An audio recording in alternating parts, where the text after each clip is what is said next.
وہ شخص آیا اور مسجد نبوی میں آ کر حضور صلی اللہ علیہ وسلم سے کچھ بات چیت کیا اور تھوڑی دیر کے بعد مسجد میں ہی کھڑے ہو کر پیشاب کرنا شروع کیا۔ اور بھائی صاحب ہیلو گائز، ایک بار پھر سواگت ہے بھائیوں کا چینل ریئیکشن بابا میں۔ میرا نام ہے رام۔ میرا نام ہے دیکشا۔ تو گائز آج ہم ایک ایسی ویڈیو پہ ریئیکشن کرنے والے ہیں، ہمارے لیے بالکل نیا ایکسپیرینس ہے۔ مفتی سلمان نجفی صاحب کی ویڈیو ہے۔ اتنے سارے بھائی لوگ ہیں آپ لوگ جنہوں نے اتنی ویڈیو سجیسٹ کر رکھی ہیں انسٹاگرام پہ کامنٹس میں، تو ہم دھیرے دھیرے سب کی ویڈیوز پہ ریئیکشن کر رہے ہیں۔ اور آپ لوگ ضرور انسٹاگرام فالو کریں، لنک ڈسکرپشن میں مل جائے گا، یا پھر آپ انسٹاگرام پہ بھی سرچ کر سکتے ہو reactionbaba.official۔ تو آج جس ویڈیو کو ہم ریئیکشن کریں گے اس کا نام ہے زبان کی تواہ کریے۔ تواہ کیا چیز ہوتی ہے؟ تواہ تو مجھے جہاں تک یہ سمجھ آتا ہے کہ تواہ کر دیا یہ سب، پر پتہ نہیں تواہ شبد ہے یا کیا شبد ہے۔ ہاں، اس کا بھی پتہ چلے گا اس ویڈیو کو دیکھنے کے بعد۔ زبان کی تواہ کریے، مفتی سلمان نجفی صاحب کا ویڈیو ہے۔ تو ہوپفلی آپ کو ویڈیو پسند آئے گا۔ پسند آئے تو پلیز اس ویڈیو کو لائک کریں، اور آپ چاہتے ہیں آپ کیسے ریئیکشن ویڈیوز بھی ملتے رہیں تو پلیز چینل کو سبسکرائب کریں۔ آج کے ریئیکشن ہم اسٹارٹ کر لیتے ہیں بنا کسی دیری کے۔ لیٹس پلے۔ برادران ملت اسلامی، السلام علیکم ورحمۃ اللہ وبرکاتہ۔ الحمد للہ وکفا وسلام علی حبیبہ المصطفیٰ، اما بعد فاعوذ باللہ من الشیطان الرجیم، بسم اللہ الرحمن الرحیم۔ فبما رحمة من اللہ لنت لهم ولو كنت فظا غلیظ القلب لانفضوا من حولک، صدق اللہ مولانا العظیم۔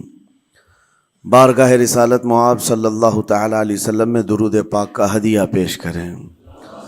اللہم صلی علی سیدنا و مولانا محمد معدن الجود والکرم وآلہ واصحابہ الکرام وابنہ الکریم وبارک وسلم صلاۃ دائمۃ سرمدا ابدا۔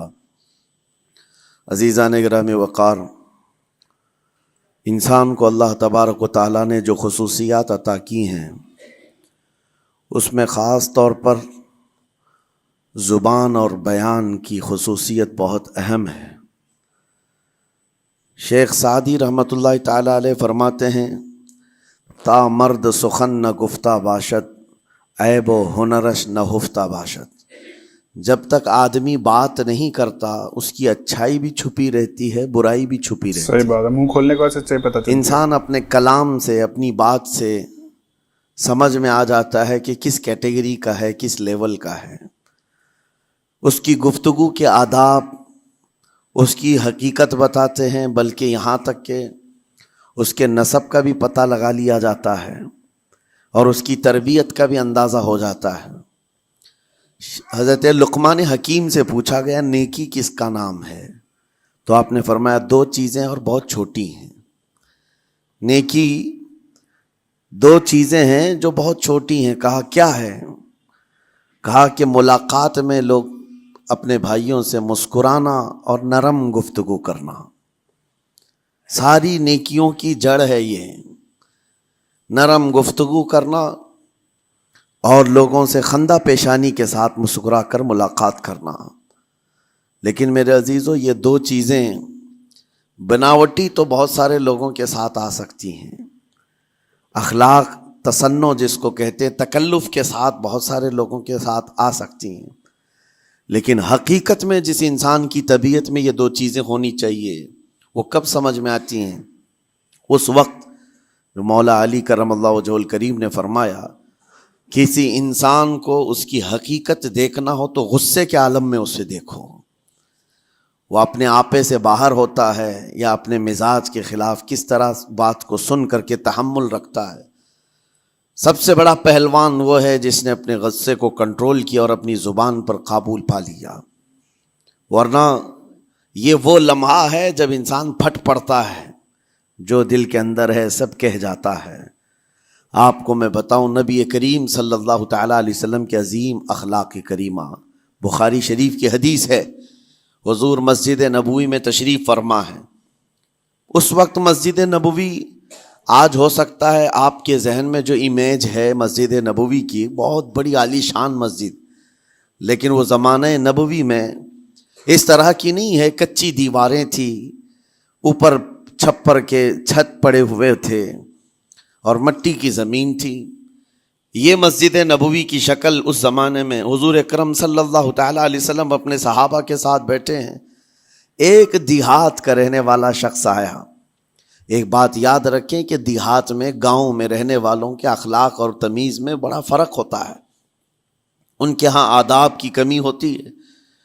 وہ شخص آیا اور مسجد نبوی میں آ کر حضور صلی اللہ علیہ وسلم سے کچھ بات چیت کیا اور تھوڑی دیر کے بعد مسجد میں ہی کھڑے ہو کر پیشاب کرنا شروع کیا۔ ارے بھائی صاحب، بخاری شریف میں یہ حدیث موجود ہے۔ جب مسجد نبوی میں کھڑے ہو کر پیشاب کرے تو صحابہ اکرام سب دیکھ کر کے دوڑانے لگ گئے، خذوہ خذوہ، پکڑو اس کو، پکڑو اس کو، اور صحابہ دوڑاتے تھے، وہ پیشاب کرتے ہوئے بھاگتا تھا پوری مسجد میں۔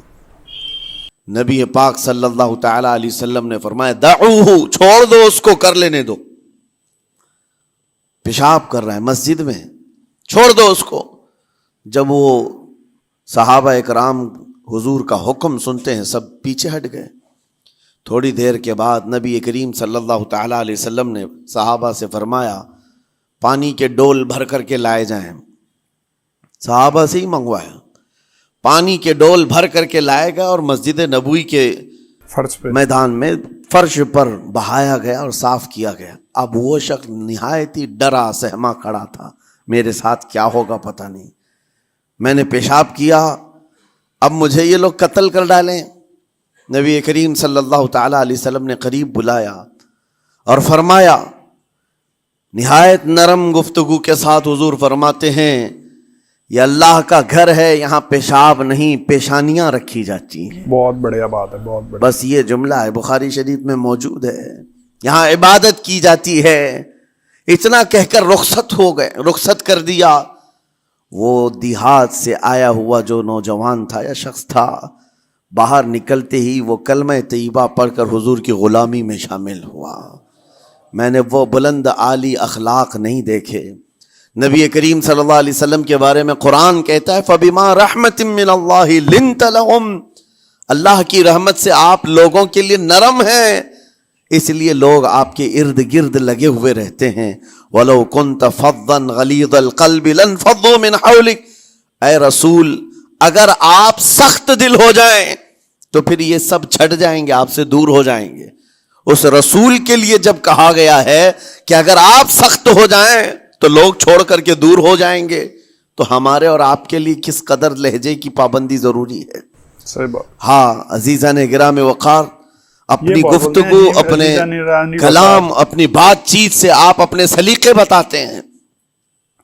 گالی گلوچ کرتے ہوئے جن کی صبح شامیں ہوتی ہیں، ان کو دیکھ کر کے ہی پہچان میں آ جاتا ہے کس گھر سے یہ تعلق رکھتا ہے، صحیح بات ہے، کہاں ان کی تربیت ہوئی ہے، کس طرح ان کے آداب سکھائے گئے۔ تہذیب سے پتہ چلتا ہے۔ اسی لیے میرے عزیزو، بچوں کو آوارہ بھی نہ چھوڑ دینا کہ وہ اپنی زبان گلی کوچوں سے سیکھ کر کے جائیں۔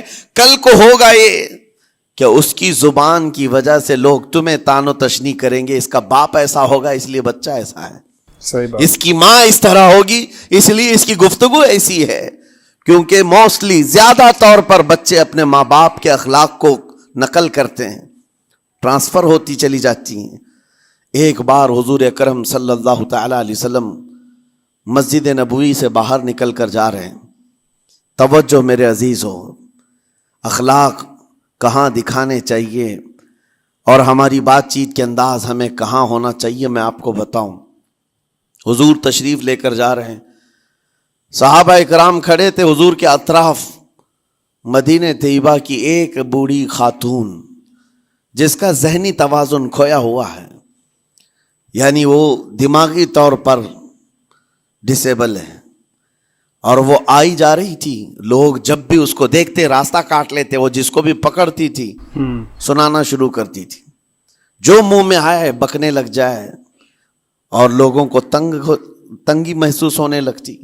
صحابہ نے دیکھا کہ یہ عورت آ رہی ہے، حضور کی طرف آ رہی ہے، سب نے حضور صلی اللہ علیہ وسلم کو گھیر لیا، اس کا راستہ روکنے کے لیے اب آئے گی۔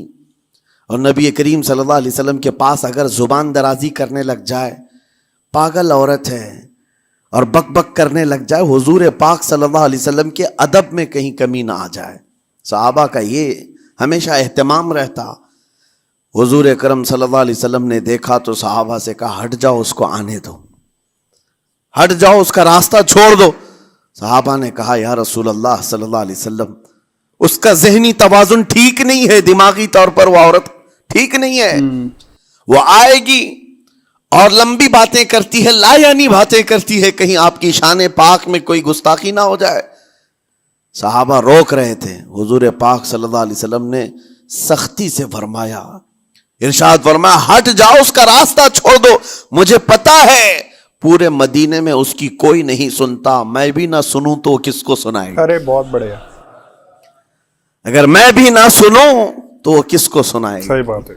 یہ میرے مصطفیٰ کریم صلی اللہ تعالی علیہ وسلم کے دربار عالی جاہ کی وہ بلند اخلاق کریمانہ کی ایک مثال ہے, جس کو خود میرے آقا نے فرمایا بعثت لأتمم مکارم الاخلاق.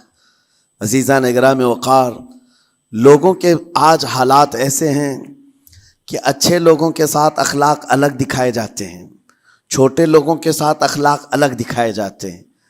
سٹیٹس کا آدمی ہو تو اس کے ساتھ ملنے کے طریقے الگ ہیں, اور غریب کوئی آ جائے, فقیر کوئی آ جائے تو اس سے ملنے کا انداز الگ ہو جائے. یہ نہ ہو, یہ ہم سب کے لیے نصیحت ہے.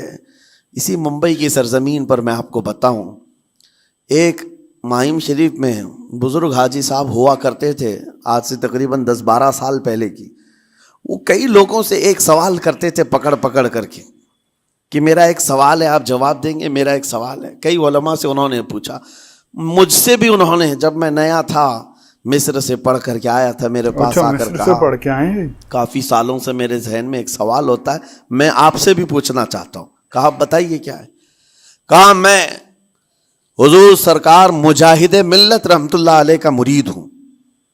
علامہ حبیب الرحمن مجاہد ملت, رئیس اعظم اڑیسہ, جن کے خدمات جلیلہ آج ہو سکتا ہے نئی جنریشن کو نہ معلوم ہو, ان کا لقب ہے مجاہد ملت, جنہوں نے سنیت کی بقا کے لیے اپنا تن من دھن سب قربان کیا تھا. وہ مجاہد ملت عظیم بزرگ ولی کامل ہے. یہ حاجی صاحب کہتے ہیں کہ میں ایک نارمل آدمی تھا, کڑیا تھا, یعنی گھر بنانے کا کام کرتا تھا. جب وہ ممبئی تشریف لاتے تو دوڑ کر کے ہر جگہ سے لوگ ملنے آتے, میں بھی گیا تھا. اور اس وقت میں جوان تھا. حضور مجاہد ملت رحمت اللہ علیہ کی بات وہ بتا رہے ہیں کہ لوگ لائن لگا کر کے مصافحہ کر رہے تھے, مل رہے تھے. جب مل رہے تھے تو پھر میرا نمبر آیا, میں ملنے کے لیے گیا. بزرگوں کے سب ہاتھ چومتے ہیں, یہ ہمارے سنیوں کے طریقے ہیں. ادب, علماء ذوی الاحترام کے ہاتھوں کا بوسہ لینا یہ مستحسن ہے, یہ ہمارے آداب میں سے, معمولات اہل سنت میں سے. تو جب سب لوگ ان کے دست بوسی کر رہے تھے, ہاتھ چوم رہے تھے, میں بھی قریب گیا, اور جب میرا نمبر آیا میں ہاتھ چومنے کے لیے گیا تو انہوں نے میرا ہاتھ لے کر خود ہی چوم لیا. وہ بزرگ عالی جاہ ولی کامل جن کو دنیا مجاہد ملت کہتی ہے, میرا ہاتھ انہوں نے چوم لیا. اور میرے اندر ایسی پشیمانی تھی کہ میں کیا کروں, سمجھ میں نہیں آیا. میں ایک معمولی سا کڑیا, اور کہاں ان کا مقام, کہاں میرا. تو اس کے بعد وہ اس بے چینی میں رہتے تھے کہ ایسا کیوں کیا, ایسا کیوں کیا, کیونکہ پوچھنے کا موقع ہی نہیں ملا. ایک بزرگ تھے, انہی کے خلیفہ تھے حضور مجاہد ملت کے, انہوں نے اس کا جواب دیا. میرے عزیزو کیا بہترین جواب تھا.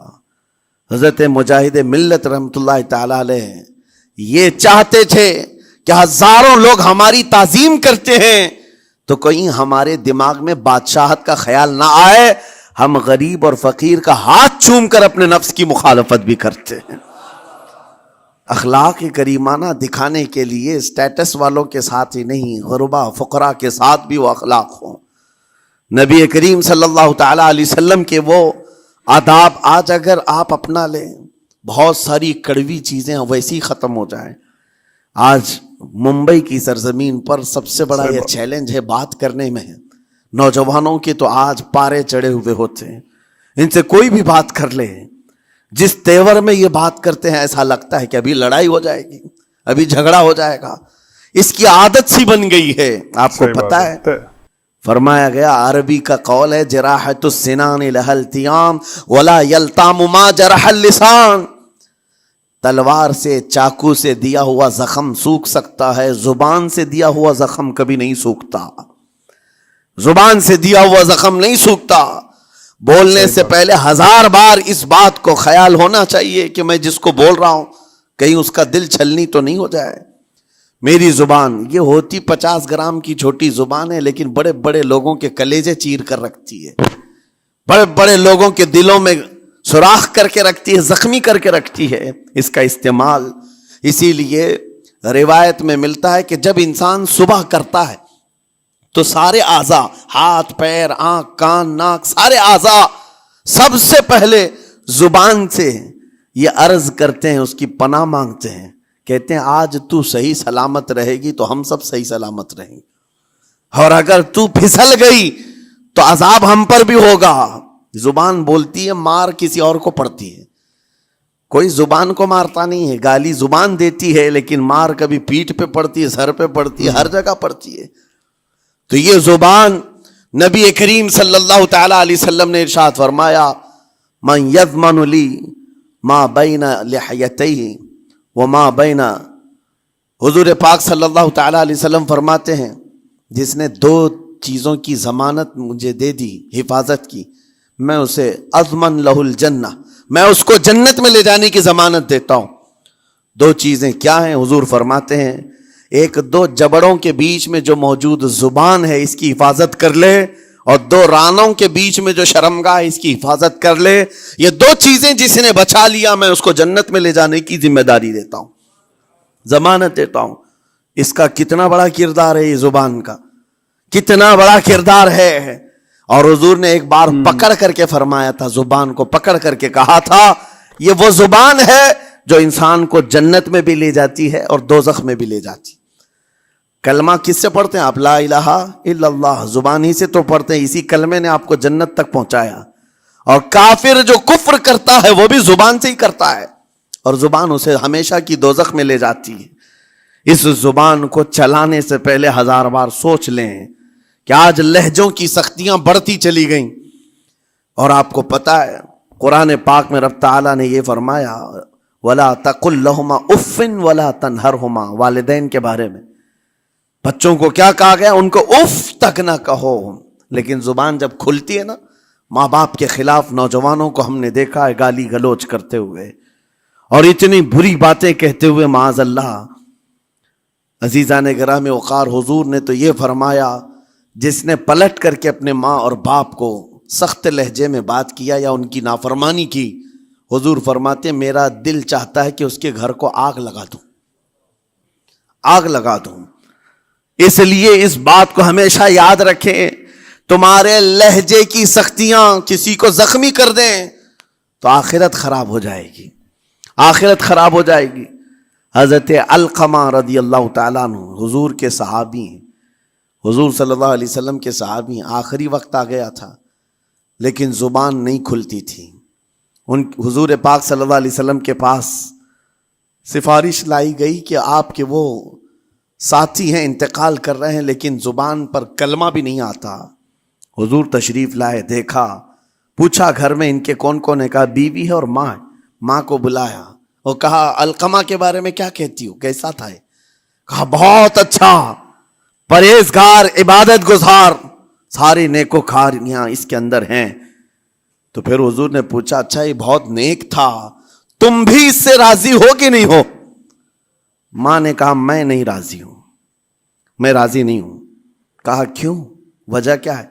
کہا یا رسول اللہ میرا اکلوتا بیٹا، میرا تنہا بیٹا تھا، بڑی محبتوں کے ساتھ اس کو پالا تھا، اور جب میں نے اس کی شادی کی اپنی بیوی کو لایا، اور جب بیوی گھر پر آ گئی تو میری بات کو ہلکے میں لیتا، اپنی بیوی کی بات کو فوقیت دیتا، ترجیح دیتا. اور اس وقت غالباً یہ باتیں تھی کہ زبان سے کوئی کلمہ ان کے نکلا ہوگا جو بیوی کی حمایت میں تھی، ماں کو تکلیف پہنچ گئی. کہا میرا دل گوارا نہیں کرتا، میں اس سے راضی نہیں ہوں. باقی وہ بہت نیک بندہ ہے، بہت اچھا ہے. حضور نے فرمایا دیکھو زندگی کے آخری پڑاؤ پر آ چکا ہے، روح نکلنے کو ہے، معاف کر دو. وہ بھی صحابیہ تھی، انہوں نے کہا آقا آپ کا حکم ہے یا مشورہ ہے؟ اگر حکم ہے تو پھر ماننا ہے.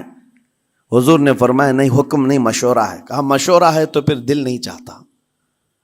دل نہیں چاہتا. حضور نے فرمایا صحابہ سے کہ لکڑیاں جمع کرو, آگ لگاؤ اور انہیں اٹھاؤ, آگ میں ڈال دو.